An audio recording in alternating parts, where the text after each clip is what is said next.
At my promotion party, Dad said I didn't deserve this success, but my sister did. I smiled, proudly raised a toast, and said, "Cool, then she can pay your bills too." Sup, Reddit. So, I'm going to tell you about the absolute dumpster fire that was my family dynamic. Because even now, it's still wild to think about how I put up with their BS for so long. Let me start from the beginning to put you guys in the picture. I, 32 female, have been working my butt off as a landscaper since I was 19. Started at the bottom, just mowing lawns in the heat, and now I run multiple crews for this high-end residential landscaping company. Good money, tons of responsibility, and actual career growth. Not that my parents ever saw it that way. My parents have always treated my younger sister, 30, female Dylan, like she was God's gift to humanity. She's 2 years younger than me and literally has never held down a job for more than 6 months. But somehow, in their eyes, she was always exploring her options while I was settling for a blue-collar career. Dad's this old-school construction foreman, been with the same company for 30-plus years. Mom works hospital billing. They're solidly middle class, but act like they're royalty when it comes to Dylan. The entitlement was off the charts. Now, this crap started way earlier than I realized. Take this for example. When I was 14, I saved up for months working at the local grocery store, bagging groceries to buy this sick mountain bike. Dad saw it and immediately went, "Hope you're not planning to get it muddy. You paid good money for that." The very next weekend, Dylan took it without asking, crashed it into a ditch, bent the frame, and scratched it all up. When I lost my mind, Dad said, "It's just a bike, Eleanor. Don't be so materialistic. Your sister could have been hurt." The shitty part? Dylan got her first bike as a surprise gift for improving her attitude after she'd been suspended from school for fighting. Make that make sense. Senior year, I actually got accepted to state with a partial scholarship. Was pretty stoked about it until I saw the remaining costs. Asked my parents if they could help with housing since they always talked about investing in education. Dad literally laughed and said, "You've got 2 hands and a strong back. Figure it out." So I did. Worked landscaping all summer, saved up, but ultimately decided on community college while working full-time. Practical decision that made financial sense. But my parents acted like I'd announced I was joining a cult. "Community college isn't a real college," Mom said, sighing like I'd just crushed her dreams. "I guess not everyone has university potential." Meanwhile, Dylan graduated high school by the skin of her teeth. Her grand plan? Taking a gap year, which was code for playing video games in the basement and working maybe 15 hours a week at the mall. My parents treated this like she was on some grand journey of self-discovery. "Dylan's really figuring out her path," Dad would tell relatives with this proud smile. "She's not rushing into anything." When I'd come home from pulling 12-hour days between school and work, Dylan would be sprawled on the couch, surrounded by snack wrappers, playing the PlayStation I'd bought. Sometimes with a guy I'd never seen before. Sometimes with people who looked shifty as hell. Parents said nothing. Or the time I asked for help with community college tuition, $800 for a semester of landscaping design classes. Dad told me to figure it out because that's what women with real grit do. Meanwhile, they paid for Dylan's entire first year at State, which she flunked out of after partying nonstop. Their response? "College isn't for everyone. She's just too creative for structured learning." My buddy Alex, who I've known since high school, kept telling me how messed up it was. "Dude, your parents act like they owe Dylan everything, and you owe them," he'd say. I'd brush it off with, "That's just how family is." But deep down, I knew he was right. Things got even worse when I was 25, and Dylan borrowed my credit card to buy concert tickets for herself and her friends. $760 worth. When I confronted her at a family dinner, my parents acted like I was being unreasonable for wanting to be paid back. She wanted to treat her friends to a nice experience, Mom said, like that justified literal theft. "You make good money now. What's the big deal?" Dad added. "It's not like you have a family to support."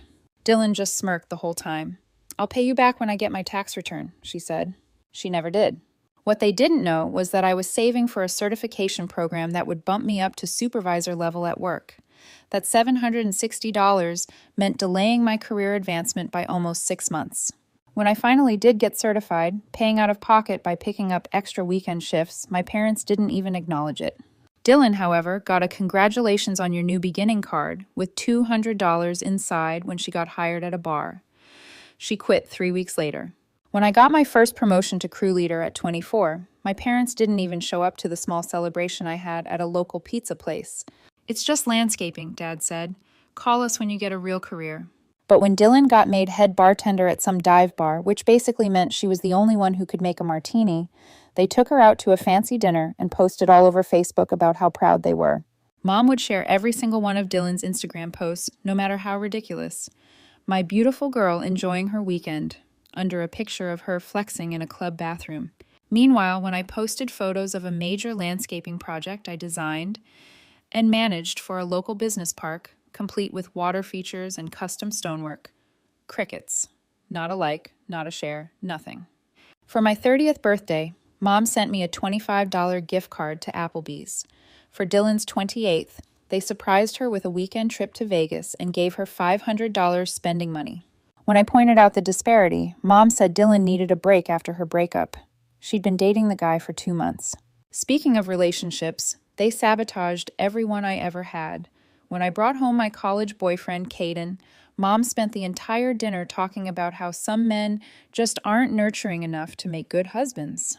When I dated Lucas, who's now my fiancé, by the way, Dad kept making comments about how he probably just wanted someone to take care of him and asked if he was the gold-digging type right to his face. When I started dating my boyfriend Ethan, this smoking hot environmental science teacher who actually respected my work, Dylan couldn't handle it. First time I brought him to a family dinner, she spent the whole night trying to flirt with him, telling him I was still hung up on my ex, a complete lie, and that he could do better than a dirt girl. My parents, they laughed it off. "Dylan's always been such a charmer with the guys," Mom said proudly, while Dad nodded like his daughter hitting on her sister's boyfriend was some kind of achievement. Ethan was furious in the car ride home. "Your sister is a total creep and your parents just enable it," he said. I couldn't even argue with him. The pattern continued for years. Dylan would screw up. My parents would bail her out. I would succeed. They'd minimize it or ignore it completely. It was like living in some bizarre parallel universe where the rules were completely different depending on which daughter you were. The real breaking point with Dylan came when I finally saved enough for my first newish vehicle, a Toyota Tacoma that I'd worked overtime for months to afford. Nothing super fancy, but it was only 3 years old with low mileage. And I was so damn proud of that truck. First time in my life I bought something nice without asking for help.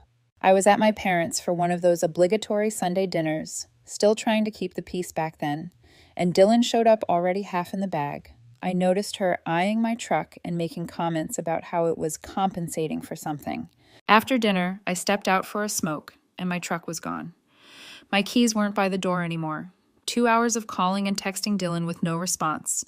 I was about ready to report it stolen when this jerk pulls up with music blasting. Empty energy drink cans rolling around inside, a huge scratch down the side, and a dented bumper. "You borrowed your ride to pick up Stacy," she slurred, throwing my keys at me. She wanted to see if the back seat was as roomy as it looks. Then she just laughed and staggered inside like it was nothing. Here's what they didn't see. I'd just spent the previous weekend detailing that truck myself. Washed it, waxed it, cleaned the interior, even got on my hands and knees to scrub the floor mats.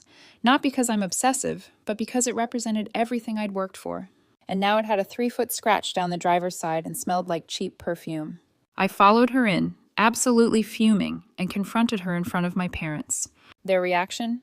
Dad goes, "Don't be so dramatic, Eleanor. It's just a scratch. Family shares things."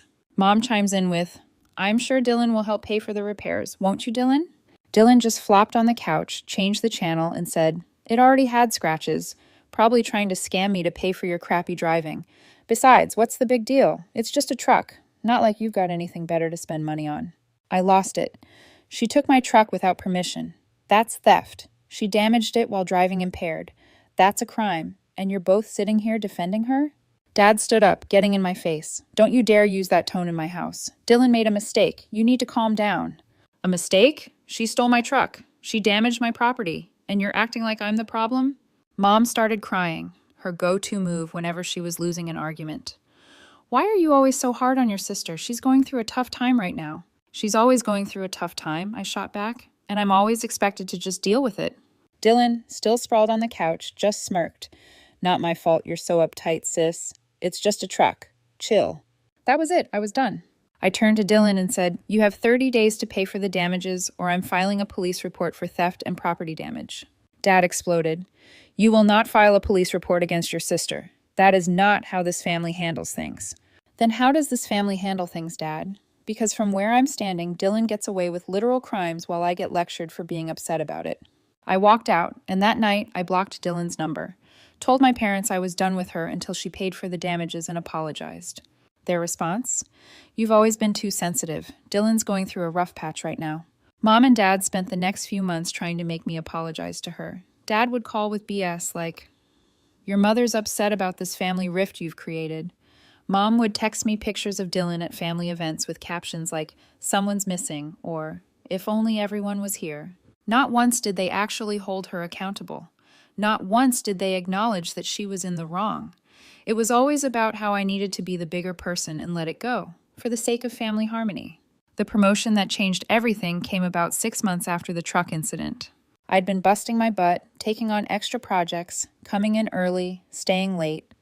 My boss, Kyle, noticed and bumped me up to head manager for all North County projects. Company truck, full benefits, salary bump, the works. First time in my life, I felt like my hard work was actually being recognized. I decided to celebrate at this brew pub downtown, reserved the back patio, ordered food, even hired this local musician to play. I invited my parents, but made it crystal clear Dylan wasn't welcome. Mom tried guilting me. "She's still your sister, and family should stick together." Dad was more direct. "You need to grow up and get over this childish grudge. It's embarrassing for everyone." When I stood firm, Dad hit me with, "Fine, but don't expect us to choose sides in this little tantrum of yours." The night of the party, everyone else showed up.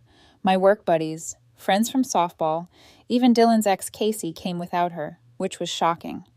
Ethan was there too, looking amazing and genuinely proud of me. Dad showed up an hour late, already looking disheveled, wearing this stained Steelers jersey like he couldn't be bothered to change for his daughter's achievement. Mom at least tried to look happy, but kept checking her phone the whole time. Throughout the night, Dad kept making these loud comments. Shame not everyone could be here to celebrate. And some people think landscaping management is a big deal. Every time Kyle or one of my coworkers would congratulate me, Dad would jump in with something about how Dylan could have been a landscape architect if she wanted. She just has bigger ambitions. At one point, Kyle was showing everyone before and after photos of that tech CEO's project on his tablet. You could literally see my design skills. The transformation of a barren hillside into this gorgeous terrace garden with native plants and a small waterfall. Dad glanced at it for maybe 2 seconds before saying, "Looks like a bunch of plants to me. Not exactly rocket science." My coworker Damon, who had no idea about my family dynamic, pulled me aside and asked, "Dude, what's up with your dad? Why is he being such a jerk at your party?" I just shrugged and said, "That's just him. Don't worry about it." But inside I was fuming. Then Kyle made this really nice toast about how I'd earned the promotion through consistent hard work, reliability, and exceptional client management skills. Mentioned how clients specifically requested me for their projects and how the company was lucky to have me. That's when Dad stood up, interrupting Kyle mid-sentence, and announced to the whole patio, "Must be nice getting promotions for just showing up and pushing a lawnmower. Not like you're out there building actual structures like real men. Your sister would have run circles around this landscaping stuff if she wanted, but she's always aimed higher. Shame you couldn't even invite your own blood to your little party. Some daughter you turned out to be." The whole place went dead silent. Kyle's jaw literally dropped. Ethan squeezed my hand so hard it hurt, and I just snapped, not by yelling, but by finally being completely done. I raised my glass, smiled real calm, and said, "Awesome. Then Dylan can start paying your mortgage too. I'm sure all those bartending shifts will cover it when she's not busy stealing cars. Or maybe she can sell some of those actual structures you think are so impressive." Dad's face went purple. "How dare you talk to me like that after everything we've done for you?" I laughed right in his face. "Everything you've done for me? Name one thing, Dad. One actual thing you've done for me that you didn't make me pay back with interest." Mom tried to jump in with, "Eleanor, please, not here. We're your parents." "No," I cut her off. "You're Dylan's parents. I'm just the ATM you use when she burns through her allowance." I set down my glass, thanked everyone else for coming, and walked out. Ethan followed me, but I told him I needed some space. got in my truck, and drove to this overlook outside town. Sat there for hours thinking about all the BS I'd put up with. What made it worse was realizing that I wasn't even angry anymore. I was just done, completely empty, like someone had flipped a switch inside me, and all my feelings about my family had just disappeared. That night, I decided I was done being the family punching bag. I called my buddy Alex, who works at the bank where my parents have their accounts. Not exactly legal, but he owed me big time after I covered for him when he got into some serious trouble. "Hey, need you to check something for me," I told him. "Want to know exactly how much my parents are helping Dylan financially?" What Alex found the next day was way worse than I expected. My parents weren't just helping Dylan, they were financially ruined by her. Next day, Alex texts me, "Dude, it's way worse than you think. They've been paying her entire rent, $1,850 per month. Her car payment, $430 per month. Her credit card minimums, about $600 per month. And they're co-signers on a personal loan she took out 3 months ago for $25,000. They're also paying the minimums on that too. Their accounts are getting drained every month." That was all I needed to hear. I had access to my parents' email from when I set up their computer years ago, logged in, and found they'd been struggling with their own finances. Dad's company was downsizing, and he was worried about getting laid off. They were actually behind on their own mortgage. I also found emails from their credit card companies showing they'd maxed out 3 cards paying for Dylan's emergencies. One was a $3,000 charge at some fancy hotel where she'd apparently thrown a birthday party for herself. Another was $1,800 at an electronics store for a gaming setup, all while they were skipping their own mortgage payments. So I made my move, the ultimate clean break. I spent the next week ghosting their calls while I set everything up, found a new apartment an hour away in a complex with good security, gave notice at my old place, told Kyle about my family situation so he'd understand why I needed to keep my new address private. But before I disappeared, I made a few strategic moves. I forwarded those credit card emails to both my parents with a simple message. Hope the golden child was worth it. Then I sent an anonymous tip to Dad's company about how he'd been taking materials from job sites for personal projects, something he'd bragged about for years, not made up, actual stuff he'd admit to at family dinners, showing off how he beat the system. Not enough to get him fired, just enough to make sure he'd be on the first list when layoffs came. Was it petty? Maybe. But after 30-plus years of watching him break rules while holding me to impossible standards, it felt like karma.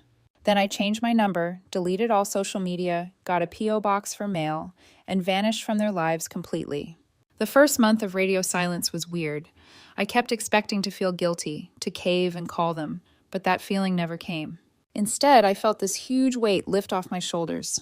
For the first time in my adult life, I wasn't bracing for the next family drama, the next comparison to Dylan, the next request for help that would be taken for granted. And I threw myself into work. Kyle was impressed with my renewed focus, and within 3 months, I was exceeding all my targets.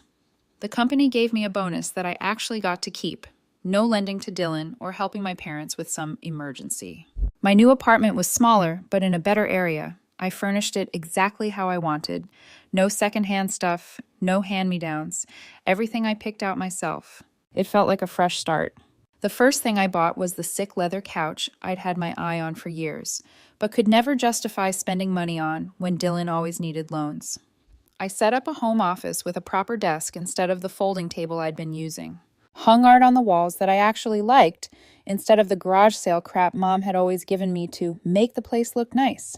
Ethan and I took a break for a bit. He supported my decision but needed some time to process the fact that I'd cut off my entire family. Fair enough. We stayed in touch, though, getting coffee every couple weeks and texting regularly. I made new friends through work and joined an adult soccer league, started hiking on weekends, actually developed hobbies that weren't just escapes from family stress. I also started a side business designing small-scale landscapes for homeowners who couldn't afford full professional services. Created template plans they could implement themselves with plant lists and maintenance schedules. Made an extra $1,500 to $2,000 a month doing what I loved, with zero family drama attached to it. For the first time in my life, I was putting myself first, and it felt incredible. 8 months later, Ethan, who I was still in touch with, told me Dad had indeed been laid off during the company's restructuring. Mom's hours at the hospital had been cut back. And Dylan? Still doing the same old stuff. Still the golden child who could do no wrong, except now they couldn't afford to keep bankrolling her lifestyle. Ethan had run into Casey at the gym, who spilled all the tea. Apparently, Dylan had been fired from 3 more jobs in the span of 6 months. The last one was at a warehouse where she'd been caught stealing inventory and selling it online. Instead of pressing charges, the manager had just fired her, not wanting the paperwork hassle. Dylan had also totaled the Honda my parents bought her and was now driving Mom's car, leaving her to take the bus to work. Dad had been forced to sell his prize fishing boat to cover some of Dylan's debts, but was telling everyone it was just time for an upgrade. The most satisfying part? Dylan had been forced to move back in with them because she couldn't afford rent anywhere. 3 adults crammed into their 2-bedroom house with Dylan taking over the living room. Casey said the place looked like a frat house, with Dylan's crap everywhere, and my dad sitting in the kitchen looking shell-shocked at what his life had become. Then the texts started coming, from unknown numbers, extended family members trying to reach me. "Your parents are struggling," they'd say. "They might lose the house." My Aunt Linda even left a voicemail saying, "I know they weren't always fair to you, Eleanor, but they're still your parents." I said nothing, did nothing, just kept living my life, running my crews, making good money, and actually enjoying the peace. My cousin Tim, who I'd always been kind of close with, reached out through email. Smart guy, found my work contact. "Hey, I get why you went dark. I've seen how they treated you versus Dylan, but things are bad now. They're drowning in debt from years of bailing Dylan out. Just thought you should know." I didn't even reply to Tim, not out of anger toward him, but because I knew any response would open a door I wasn't ready to open. Around the 1-year mark of my disappearance, I got an unexpected visitor at work. Casey, Dylan's ex-wife, as I'd find out. She looked tired, bags under her eyes, but put together. "I was in the area for a job interview," she said. "Thought I'd stop by." We got coffee, and she filled me in on the family situation without me having to ask. She and Dylan had split up 6 months ago after she found out Dylan had been cheating on her with multiple people. She moved out, got her own place, was starting over. "Your parents are in bad shape," she said, stirring her coffee. "The bank foreclosed on their house. They're living in this tiny apartment now. Your dad's been blacklisted in construction after that tip about the materials. Your mom's hours got cut to part-time. They're broke." "And Dylan?" I asked, surprised at how little emotion I felt. "Dylan is Dylan," she said with a dry laugh. "Still partying, still charming her way through life, living on their couch, still their perfect daughter, even as they lose everything helping her." Casey told me Dylan had been offered a management position at her friend's landscaping company, a much smaller operation than where I worked, but had turned it down. "That's Eleanor's thing, and I'm better than that," she apparently said. Instead, she was working on a startup idea that seemed to involve a lot of playing video games and very little actual work. Casey didn't ask me to reach out, didn't try to guilt me, just shared the information and let me decide what to do with it. "I don't blame you for leaving," she said as we parted. "I wish I'd done it sooner myself." 1 year and 3 months after I disappeared, there was a knock at my door on a Sunday morning. I checked the security camera I'd installed specifically for this reason and saw Dylan. She looked like absolute garbage. Unshaven, bags under her eyes, cheap clothes hanging off her like she'd lost weight. I seriously considered not answering, but curiosity got the better of me. "How'd you find me?" I asked through the barely open door, not inviting her in. "Ethan told Mom where you work now. Took me 3 weeks of watching the parking lot to follow you home," she admitted, which was both pathetic and creepy. "Can I come in?" I stood in the doorway, blocking the entrance. "Why would I let you in after you literally stalked me?" "Mom and Dad lost the house," she blurted out. "Bank foreclosed last month. They're living in this crappy 1-bedroom apartment now. Dad can't find work because of that tip someone sent his company about the materials. Mom's hours got cut even more. They've been helping me out for years, but now they can't anymore." "And?" I said, feeling absolutely nothing. "And I'm screwed, okay? I've got like $40,000 in debt. My car got repossessed. Casey left me. I've been sleeping on their couch, but there's barely room for them, let alone me." Yet as she talked, I noticed things I hadn't seen at first. Her hands were shaking slightly. Her eyes couldn't focus on one spot. She had that weird, nervous energy of someone who hasn't slept properly in days. Classic signs of substance abuse. I'd seen them before. "Still waiting for the part where this is my problem," I said. Dylan's face got red. "Look, I know I messed up, okay? I was jealous. You always had your stuff together, and I didn't. But they're going to be homeless soon if they keep trying to help me." They're your parents, Eleanor. The confession of jealousy caught me off guard, but it wasn't enough. Not after everything. I stepped outside, closing and locking the door behind me, and got right in her face. No, they're your parents. They made that crystal clear for 32 freaking years. I'm just the gardener, remember? The ATM. The responsible one who was never good enough. They talk about you all the time now, Dylan said, her voice cracking. Dad says he was wrong. Mom cries about how she should have stood up for you more. Amazing how they only realized that when the gravy train stopped running, I replied. Tell them I said congratulations on the self-awareness. Better late than never. So you won't help? After all those years they supported you? Dylan's voice had that familiar entitled edge creeping back. I actually laughed. Supported me? When? When they made me pay back every cent I ever borrowed with interest? When they showed up at my promotion party just to trash my career? When they defended you stealing and damaging my truck? Dylan looked down. They need $15,000 to avoid eviction from the new place and get caught up on bills. I thought with your promotion and everything. I noticed a fresh tattoo peeking out from under her sleeve. Looked expensive. Her shoes were cheaper than usual, but her watch was the same $400 model she'd always worn. Typical Dylan, still finding money for the things she wanted while begging for the things she needed. Get off my property before I call the cops, I said calmly, and don't come back. Ever. As she walked away, shoulders slumped in defeat, part of me wondered if I should feel something. Pity, satisfaction, anything. But there was just this peaceful emptiness, like finally setting down a heavy weight I'd been carrying my entire life. 2 weeks later, I got an email from Mom to my work address. Subject line, we're sorry. The email was long, pages of explaining how they'd realized too late how unfairly they'd treated me, how watching Dylan spiral without their financial support had opened their eyes to how they'd enabled her, how Dad had been diagnosed with depression after losing his job, how they were about to be evicted with nowhere to go. The email was peppered with convenient new realizations, how they'd always admired my work ethic but didn't know how to show it, how they'd been blinded by Dylan's charm, how they now understood that their different parenting styles had actually been harmful double standards. There were lines that might have moved me once. We realize now that we took your strength for granted while coddling Dylan's weakness. Your father can't sleep at night thinking about how he dismissed your career when you've created such a successful life for yourself. At the end, there was a direct ask. We need $15,000 to keep our apartment and get back on our feet. We know we have no right to ask, but we have nowhere else to turn. Dylan told us about your new place. It sounds like you're doing well. Please, Eleanor, we're still your parents. And here's the thing. I was doing well. The promotion had nearly doubled my salary. I had a solid emergency fund. Investments were starting to grow. I could have written a check without it hurting me much. But I remembered. I remembered all those years of being treated like I didn't matter, of watching them bail Dylan out over and over while I struggled on my own, of hearing, she's going through a tough time, while I was breaking my back in 100-degree heat, going to school at night, saving every penny I could. I remembered Dad's face at my promotion party, the disgust in his voice when he talked about my career. So I sent them a formal letter, through a lawyer. I am prepared to provide financial assistance under the following non-negotiable conditions. 1.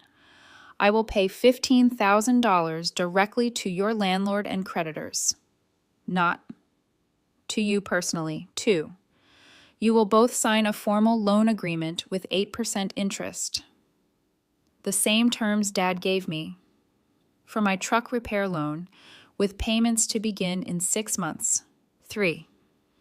Dylan will check into a 90-day rehabilitation program for her substance issues, with count proof of completion required. 4. You will both attend 6 sessions of financial counseling, with proof of completion required. 5. You will sign a legal agreement stating you will not contact me outside of loan repayment matters, for a period of no less than 2 years. These terms are final and not open to negotiation.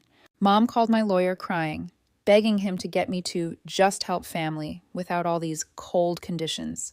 Dad left a voicemail on the law office phone saying, "Real women don't treat their parents like business clients." I didn't respond to either, just waited. 3 days before they were set to be evicted, I got an email from my lawyer. They'd signed the contract. Dylan had checked into a 90-day program. The first payments to their landlord and creditors had been made. My life now is unrecognizable from 2 years ago. Ethan and I are engaged. I got another promotion at work and now oversee operations for the entire county. We bought a house. Nothing fancy, but it's ours. We have a dog named Rex who loves to ride in my truck, which I still have and take meticulous care of. Sometimes when we're driving to visit Ethan's family, who are amazing by the way, his dad actually asks me about work and seems genuinely interested. We pass through my parents' part of town. I see people who look like them from a distance, but I feel nothing.